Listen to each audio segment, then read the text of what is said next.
सब खुशियाँ पाते हैं।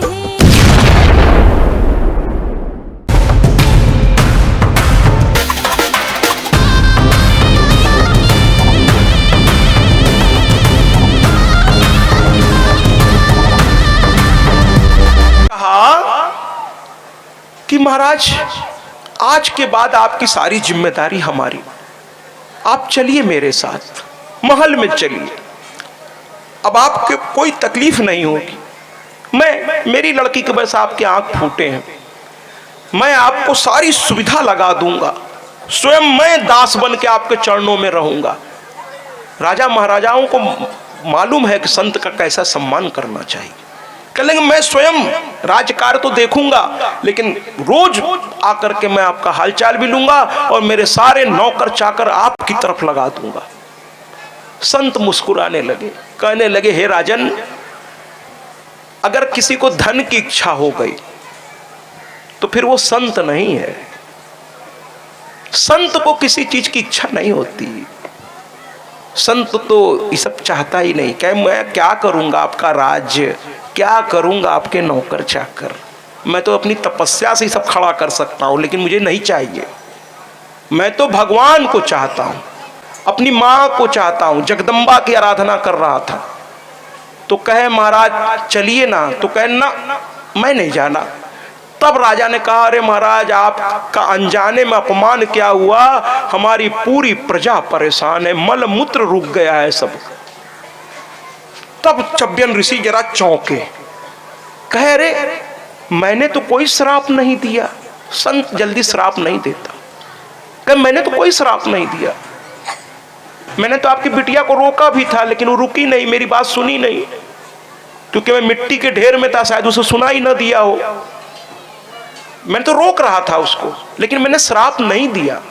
मेरी आंख फूट गई फिर भी मैंने श्राप नहीं दिया। मैं देवी भक्त हूं, मैं किसी का बुरा क्यों चाहूंगा। तो कहे महाराज फिर ये कैसे हुआ, पूरा राज्य का मलमूत्र रुका हुआ, सब मरने के किनारे पहुंच रहे। तब चब्बन ऋषि रोने लगे। महाराज हाथ जोड़ के जगदम्बा की ओर देखे कहे हे मेरी मैया, तू अपना अपमान बर्दाश्त कर लेती है, लेकिन अपने भक्तों का अपमान तू सह नहीं पाती। तूने ये क्या कर दिया मां, मेरी आंख क्या फूटी, पूरा राज्य हिल रहा है। वो हाथ जोड़ के मां के सामने रोने लगे, कहने लगे मां क्रोध में थी इसलिए उस समय सामने नहीं आई। चब्बन ऋषि समझ गए, कहे महाराज अब इसका एक ही तरीका है। कहे क्या है तरीका, बताइए, तुरंत बताइए, जो होगा मैं करूंगा, आप तरीका बस बताइए। कहने लगे महाराज एक ही तरीका है। कहे क्या, कहे इस गलती को सुधारने का सबसे पहला कदम जानते हैं क्या है, पछताना। पहली सीढ़ी है गलती को सुधारने का काम, कि पहले तो ये समझिए कि आपसे गलती हुई, पहला कदम। बहुत लोग गलती मानते ही नहीं, कहते हमसे गलती नहीं हुई। आजकल के बच्चों को डांटिए, कहने हमने गलती नहीं की। अरे जब गलतियां नहीं मानोगे तो सुधरेगा कैसे वो चीज। झूठ बोल के, जैसे शिक्षक पूछा होमवर्क नहीं किए लगे बहाना करने। अरे तुमको ये एहसास करना होगा कि 24 घंटे होते हैं एक दिन में, 1 घंटे में 60 मिनट होता है, 1 मिनट में 60 सेकंड होता है। महाराज भगवान तुमको इतना समय देता है, फिर भी तुम काम नहीं करते हो।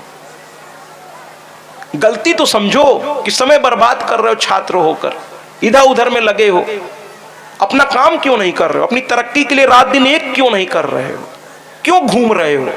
और कहते हो बेरोजगारी है, हकीकत मानिए बेरोजगारी आज भी नहीं है। अगर आपने कठोर, हाँ मैं मानता हूं कंपटीशन बढ़ गया है, एक से एक लड़के पढ़ के निकल रहे हैं, मेहनत करिए। जिस दिन सर का पसीना आपके पैर के नाखून से बहकर जमीन को छू लेगा, उसी दिन आप जो चाहेंगे उस दिन आप प्राप्त कर लेंगे। परिश्रम तो करिए। योग्य व्यक्ति आज भी भूखे नहीं है। योग्य व्यक्ति को तो संसार प्रणाम करती है। कहते हैं ना कि कोशिश करने वालों की हार नहीं होती। मैं लगातार ये कह रहा हूं, कोशिश करने वालों की हार नहीं होती, बिना कुछ किए जय जयकार नहीं होती, जय जयकार नहीं होती। तो कहे पहला काम है पछताना, वो तो आपकी लड़की पछता भी रही है, गलती मान रही है, तो बहुत अच्छी बात है। कहे अब ये समस्या सुलझ जाएगी। तो राजा ने कहा बताइए कैसे सुलझेगी। कहे एक ही तरीका है महाराज, कि वो लड़की ही अपनी गलती को मानते हुए मेरे पास आए, आप अपनी दौलत किनारे करिए, इस सेना होना ये सब दूसरों के लिए रखिए, मैं संत हूं, मुझे इस सबसे न तो डर लगेगा और न इसकी मुझे लालच है।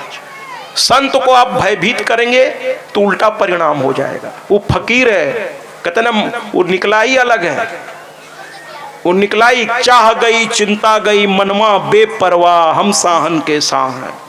संत को न तो आपसे कुछ चाहिए, तो काहे के लिए आपसे भयभीत होगा और काहे के लिए आपके वो कुछ करेगा, उसको कुछ चाहिए ही नहीं आपसे। चाह गई चिंता गई मनवा बेपरवाह। अब तू से भगवान की इच्छा है, वो भगवान से कहेगा मुझे आप चाहिए।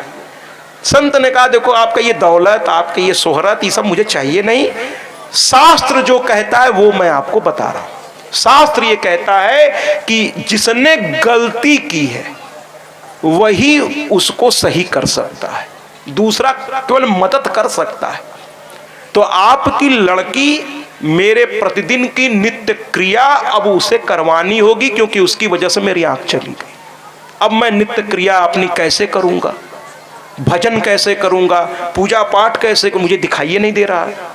तो लड़की को यहाँ रहना पड़ेगा और मेरी साधना को पूरी कराना पड़ेगा, आज नहीं तो कल मैया प्रसन्न हो जाएगी। यही एक तरीका है। राजा ने कहा आप कहना क्या चाहते हैं कि एक पराये पुरुष के पास 24 घंटे मैं अपनी लड़की छोड़ दूं? राजा को भी अब गुस्सा आ गया। कहे आप कहना क्या चाहते हैं? अरे आप संत हैं महाराज, थोड़ा सोच समझ के बोलिए। एक पराई लड़की 24 घंटे एक मर्द के पास रहेगी तो ये संसार क्या कहेगा, कौन उससे विवाह करेगा? तो संत ने मुस्कुरा कर कहा मैं बूढ़ा हो गया हूं। कहे उससे क्या होता है, संसार को क्या जवाब दूंगा?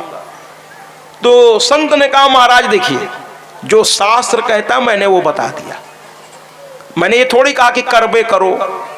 अब शास्त्र जो कहता मैंने कह दिया, अब आप देख लो क्या करना है क्या नहीं। इसके अलावा कोई तरीका हो तो करके देखो, हो और हल हो जाए तो कर लेना, हल हो जाए तो कर लो। कहाँ फिर मुझे क्यों परेशान कर रहे हो, कर लो अपने मन से जो करना, आप तो राजा हो, कर लो जो करना हो।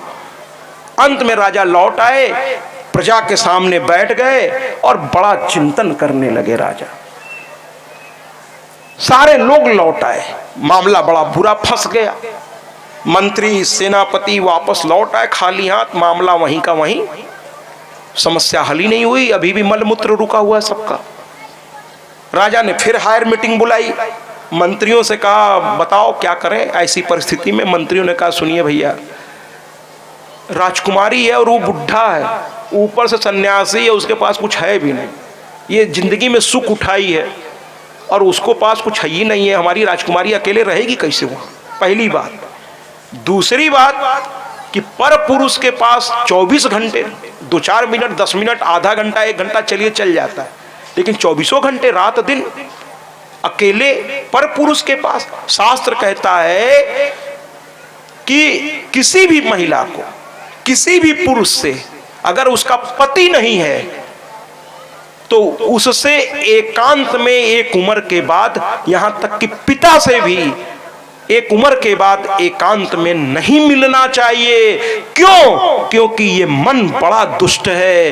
पता नहीं मन में अगर छोटी सी भी गलत भाव आया तो न सामने वाले का धर्म बचेगा न आपका धर्म बचेगा। इसलिए शास्त्र कहता है कि अगर बहू बिटिया बड़ी हो जाएं तो उनसे दूरी बनाइए और जितना जरूरी हो उतना ही बात करिए, उससे ज्यादा उनसे बात मत करिए। तो मंत्री ने कहा महाराज कोई सवाल ही नहीं है, क्योंकि बिना विवाह के एक कन्या एक पुरुष के साथ कैसे रह सकती है, और इससे कैसे विवाह होगा, ये तो सन्यासी हैं। अब राजा को लगा ये तो मामला बड़ा पेचीदा हो गया। सुकन्या वहीं बैठी थी और रोए जा रही है, रोए जा रही है। अब राजा फिर सर झुका के बैठ गए, सुकन्या को फिर देखा नहीं गया। सुनिए बच्चों, सुकन्या ने अब की बार फिर पिता के पैरों को पकड़ लिया, कहने लगी पिताजी आप मेरी माया मुंह में मत पड़िए, आप राजा हैं, आपको पूरी प्रजा को देखना पड़ेगा। मेरी वजह से प्रजा पे संकट आया है महाराज, मेरी वजह से प्रजा पे संकट आया है, इसलिए आप क्षत्रिय हैं, राजा हैं, अपने प्रजा के कल्याण के लिए मेरा बलिदान कर दीजिए। ये होती है कन्या कि मेरी वजह से अगर आपका सर झुक रहा है तो मेरे जीने पे लानत है। इस दिन के लिए मुझे आपने पैदा किया था कि मेरी नाम पर आपको शर्मिंदगी हो। कहने लगी कुछ नहीं, मेरा विवाह कर दीजिए, अगर यही एक तरीका है कर दीजिए। राजा ने कहा अरे पागल, तुम बच्ची हो, तुम नहीं समझ रही हो, जिंदगी बहुत बड़ी है, वहां कोई सुविधा नहीं है, नहीं रह पाओगी, तुमको राजमहल में रहने की आदत है, तुम अभी बचपना में बोले जा रही हो, जब पत्थरों पे सोना पड़ेगा और कंदमूल खाना पड़ेगा समझ में आ जाएगा तुमको, चुपचाप जाओ, भागो यहां से। राजा ने डांट दिया प्यार से, लेकिन वो पैर पकड़ के लिपट के रोने लगी, कई गलती मुझसे हुई है, सुधारो। कुल मिलाकर के सुकन्या कहने लगे पिताजी मेरा विवाह कर दीजिए। कहने लगा चुपचाप चलो भागो, बचपना मत करो, चलो हटो। भाई कौन पिता चाहेगा कि अपने कलेजे के टुकड़े को जानबूझकर, कोई भी पिता ऐसे किसी व्यक्ति को नहीं देता जहां उसकी लड़की सुखी न रहे। हर माँ बाप चाहते हैं कि हमारी ये नाजों में पली लड़की, चाहे वो गरीब की हो चाहे अमीर की हो, हर माँ बाप चाहता है कि बिटिया उस घर में दे महाराज जहां उसे कोई तकलीफ ना हो। कहते ना कि बाबुल की दुआएं लेती जा, जा तुझको सुखी संसार मिले, मैके की याद कभी ना आए, इतना तुझे वहां प्यार मिले। और ससुराल वालों से कहना चाहता हूं कि ये भी किसी की आंख की तारा है, ये भी किसी की दुलारुआ है, किसी के अपना कलेजे का टुकड़ा। अरे जनक जी से सीखिए, जनक जी और दशरथ जी से सीखिए। जब विदा होने लगे सीता, फिर मैं थोड़ा सा रामचरितमानस की तरफ टच कर रहा हूं, जबकि मेरा ये विषय नहीं है, क्षमा चाहते हो, थोड़ा टच कर रहा हूं इस भाव को क्लियर करने का। कहने लगे आज से मेरी सीता आपके पास, अगर कोई गलती हो जाए उससे अपनी बेटी समझ के। दशरथ जी हाथ पकड़ लिए, कहे क्या बात करते हैं आप, अरे कल तक आपकी बेटी थी, आज भी है, लेकिन अब अभी तक उसके एक पिता थे, आज के बाद उसके दो दो पिता हैं और इतनी सारी माएं हैं, उसे तकलीफ कैसे होगी महाराज। राम से ज्यादा उसका ख्याल रखा जाएगा, राम से ज्यादा उसका ख्याल। किसी की बच्ची को आप अपने घर ले आइए तो उसका ख्याल रखिए, जब जब मायके जाए कहे अरे हमारे ससुर तो हमारे पिता समान है, हमारी सास तो मां समान है। सासों से कहना चाहता हूं कि आपकी बेटी से गलती नहीं होती क्या, आप उसे माफ कर सकती है तो बहू को क्यों नहीं कर सकती। आप लोग बहुत अच्छे हैं, बहू को भी माफ करके देखिए। और बहुओं से भी कहता हूं कि आपकी मां आपको नहीं डांटती क्या, मैं तो दोनों की बात कर रहा हूं, आपकी मां आपको नहीं डांटती क्या। जब उसकी सह सकते हैं तो सास की एक बात पर आप लाल पीली हो जाती हैं। अरे जैसे मां ने डांट दिया आपने कुछ नहीं बोला, उसी तरह सास भी तो मां है। तो अगर दोनों समझ जाएं, सास उसको बेटी समझ ले और बहू उसको मां समझ ले, तो घर स्वर्ग होते देर नहीं लगेगी महाराज। कहने लगी सुकन्या मेरा विवाह कर दो। अंत में राजा उसके जिद के आगे झुक गए। राजा लेके रोते हुए गए, जाके ऋषि से कहा मैं नहीं आया, मेरी बिटिया मुझको लेकर आई है। मैं तो माया मोह में पड़ गया था, लेकिन मेरी बिटिया की बड़प्पन तो देखो, लेकिन आज मुझे धर्म सिखा गई। कहने लगी दुख होता है तो हो, लेकिन धर्म का रास्ता पिताजी मत छोड़िए। अब इसको मैं आपसे विवाह कर दे रहा हूं, अब आप क्या कहूं। राजा रोने लगे, शब्द नहीं थे उनके पास। विवाह हो गया, रानियां भी रो रही हैं, राजा भी रो रहे हैं। सुकन्या ने कहा अब ये राजसी वस्त्र भी ले जाओ, आभूषण भी ले जाओ। कल तक मैं एक राजा की लड़की थी, अब नहीं हूं, अब तो एक संत की पत्नी हूं, मुझे वल्कल वस्त्र दे दिए ना।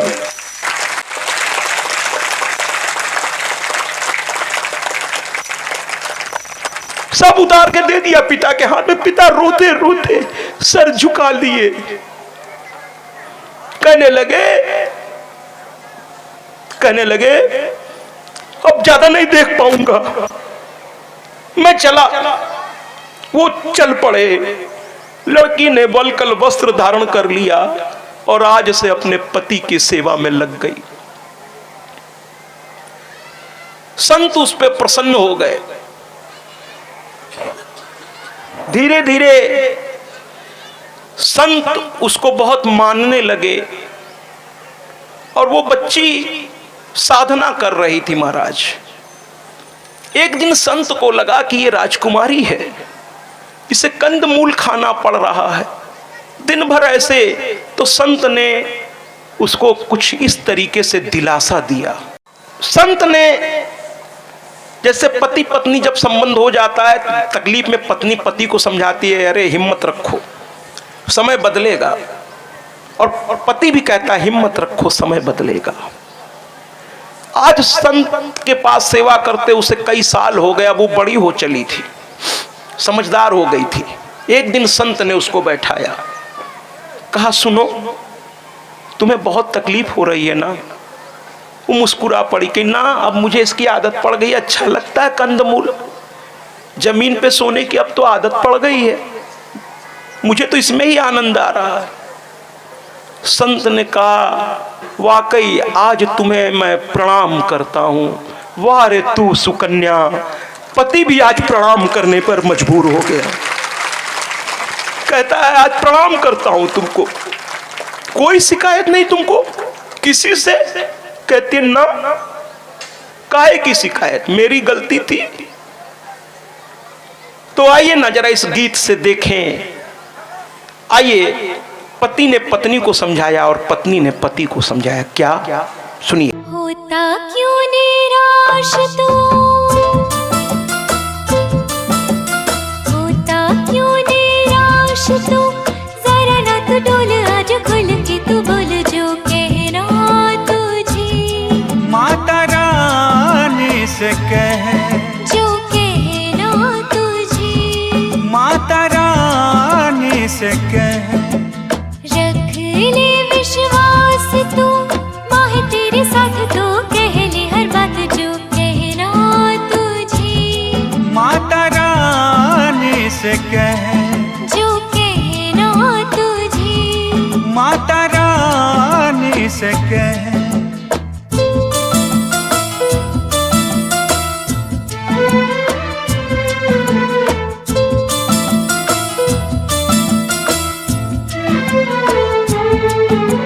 जल्दी पुकार तेरी सुन ले माँ, कांटे तेरी राहों के चुन ले माँ।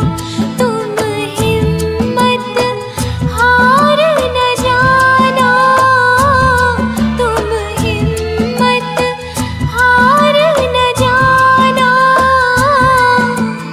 उद्धार उसने है सबका किया, जिसने जो मांगा है उसको दिया। ऋणी उसका है सारा जमाना, ऋणी उसका है सारा जमाना।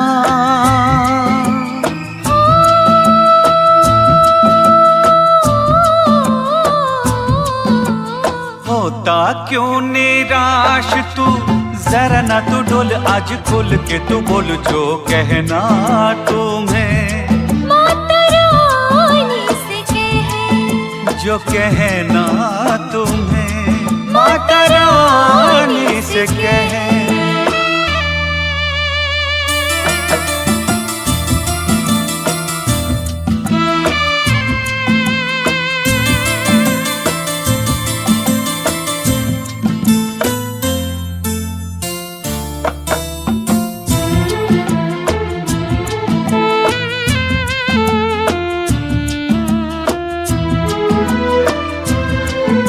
सपने साकार तेरे कर देगी माँ, मोतियों से घर तेरा भर देगी माँ। शिशु उसके तू चरणों में धर दे, शिशु उसके तू चरणों में धर दे। जयकारा शेरा वाली दा बोल साचे दरबार की। जयकारा शेरा वाली दा बोल साचे दरबार की।